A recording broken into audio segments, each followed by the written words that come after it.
and not everybody can win. But I think there are so many organizations that are living in a fantasy world right now to think that their team is remotely close. It's funny, where did Zito come from? Columbus. He was number 2. How come nobody in Columbus recognized what they had there? I don't know. I think you do. Again, it comes back to sometimes the market being, it's not as sexy. People leave, maybe it's all luck, Jamie. Maybe it's just luck. Like too. You just everything falls into place. And all of a sudden you look like geniuses, and if it doesn't fall into place, you got people like me ranting and raving. Well, I feel bad in essence. Let me ask you this. How long has Kevin Adams been on the job? Has it been 2 or 3 years? 3 years now, yeah, something like that. I feel like it's longer. But possibly, maybe I'm wrong. Who was it, Botterill before him?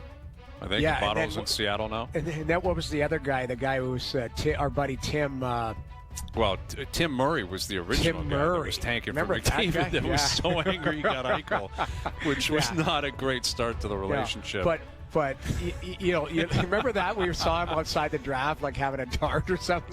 Somebody said they saw him leaving the lottery, and he just ripped a dart out of his mouth and chucked it. He was so like kicking garbage cans around, like just furious he didn't get me. Yeah. So. Here it is. Joe from the bridge just put it in. And then he was stories. like, "Welcome, Jack Eichel." Yeah, Jack, we love you. Wow. You're going to be a cornerstone. We're coming for you, Buffalo. Did he give the reaction of that Raptor player last night? Yes. Although I want to defend him a bit. Yes. I don't know how you guys viewed it. He might have just been like, "Hey, I got drafted." Like, "Hey, the moment was overwhelmed." What did he say that was so bad? WTF? He was shaking his head. Just an F-bomb, but I agree with you, Noodles. I was embarrassed last night as a Torontonian, born and raised here, lived here my whole life, and I'm well aware of the insecurity issues that we have up here, in particular in the NBA and Major League Baseball. Let me interrupt you, Hayes. Was it that little word that he blurted out? He shook his head. He shook his head and said the F word. And But he could have been overwhelmed at the moment. It's like I just got drafted. Like, oh my God. Like that's how I may be trying to sugarcoat it, but I almost felt like it's like it's happened. I just got drafted. Like, F. Listen, I think you can interpret it either way, but I agree with you, Noodles. I agree. And listen, there were quotes that came out before the draft of him talking about how great of a fit he'd be here. The players that are here, the history that they've had. There's pictures now circulating of him as a kid in a Raptors T-shirt. Listen, it's a shock. And the Raptors afterwards admitted that a lot of teams call the players beforehand or call the agents to tip them off. The Raptors don't do that. So it did appear to be a complete shock. Now, he knew he was going somewhere in that range. Right. Is it possible he thought, hey, maybe I'm going to go 10th, to Houston, or in that case, like I'll go to Phoenix or something like that? I don't know. Like, he's a Southern guy. He's got a girlfriend, obviously, that was there with him. It's a life kind of altering thing. But I was not surprised because I've seen it before, but like so many people launching into, oh, he hates Canada. Trade him because he shook his head and said a word because his world was just turned upside down. And it just like people launching into, you can't have him. He doesn't want to be here. This is Alonzo Mourning 2.0. He hates the weather. He hates taxes. It's like, can everyone just relax a little bit? I got relax. Initially, please. I got that impression. But then after watching it, I'm like, you know what? Like, this is a moment he's probably been dreaming about his whole life. He might have looked at somebody he loved and was like, F, like, this just happened, man. Like, this is, so I don't know. I'm not in I don't want to be pessimistic. I didn't take it as that. I think he had aspirations of going somewhere else, and he was like, It's fair. It's fair. But I don't know. I want to give the kid a break and go, this is a big moment. And sometimes sometimes you get bad news and you laugh out loud. Like, people don't react the way it's supposed to be scripted, that type of stuff. I don't know. I watched it 20 times last night going, like, he's like, man, like, yeah. I'm sorry. I'm a professional at reading that situation. Body language professional. Oh, yeah. That looked like a guy that missed a 5-foot putt to shoot 67, and he was like, ugh. Like, I'm sorry, that's what that was, man. That wasn't. I'm so happy. You know right what you now are? to get drafted. You're Kramer, their lip reader. You want to sleep together. It's sweep, you idiot. Yeah, like, exactly.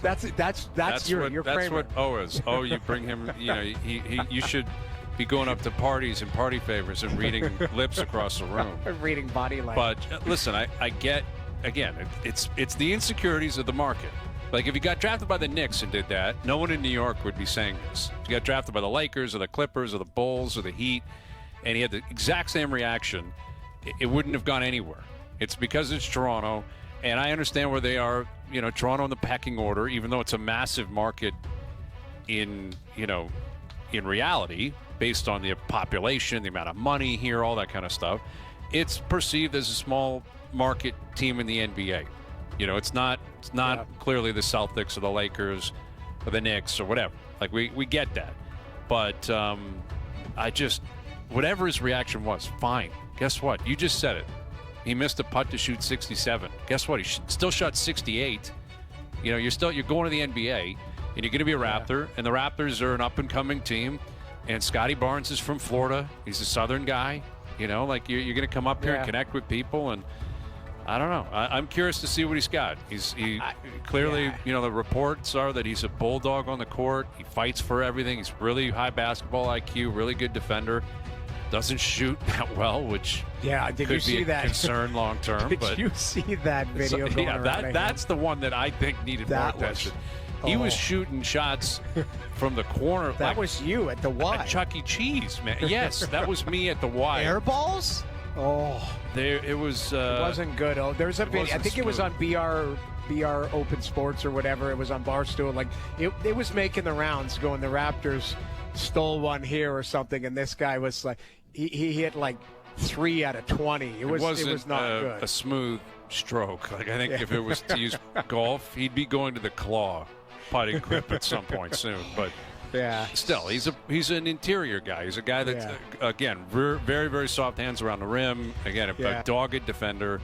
And I think he's going to be fine in Toronto. And it just blew up into a big story last night. Yeah, it was funny. But, so, getting back to it, Kevin Adams been on the job 5 years. 5 years. Wow. So I honestly thought 2 or 3. Yeah, I thought so too.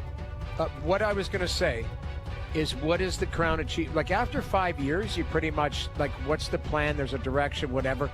Like, that would be a question that I would ask, is like, how much progress has been made in 5 years? Well, it depends what the promises were made, Jamie. That's if you go in there and talk to an owner and say, I'll have this team competing for a championship in 5 years, which is kind of what most people do, because there's only so much time in sports.